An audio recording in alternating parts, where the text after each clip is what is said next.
24 आणि 2025 मधलं जे अंतर होतं हे किती डिफिकल्ट वाटत होतं आणि काय काय नेमक्या एम्स होत्या या दरम्यानच्या? डिफिकल्ट कुठे होता? 2024 मध्ये आम्ही जिंकलो, मग 25 मध्ये परत एक आयसीसी ट्रॉफी आली.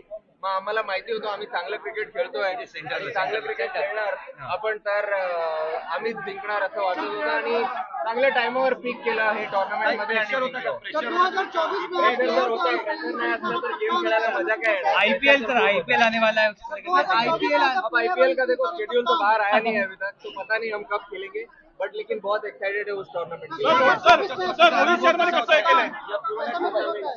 आणि वर्ल्ड कप जिंकल्यानंतर जेव्हा ट्रॉफी हातात आली तेव्हा कसं वाटलं? ट्रॉफी हातात आली तर चांगलं वाटलं, कारण खूप वेळ झाला होता आम्ही ट्रॉफी बघितली नव्हती. पण ते चांगलं वाटलं, खूप एक्स्ट्रा आणि सेलिब्रेशन पण चांगलं झालं. ते तर आम्ही 24 मध्ये पण केलं होतं, कारण ते काय ते स्पेशल फिलिंग असते. तेव्हा जे विचार आला, तेव्हा जे डोक्यात आलं ते आपण करतो, पण ते आम्हाला परत रिलीव्ह करायचं होतं, ते त्यामुळे ते फोटो परत इकडनं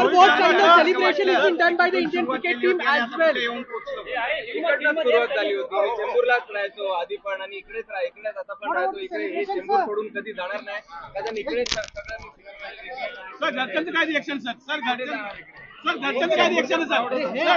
चेंबूरकर तर खूप प्राऊड आहे, पण इंडियन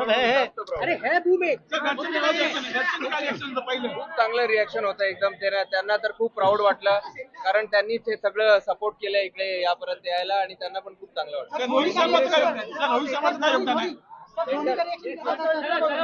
इकडेच बघतो. सेलिब्रेशन कधी आहे नेमकं?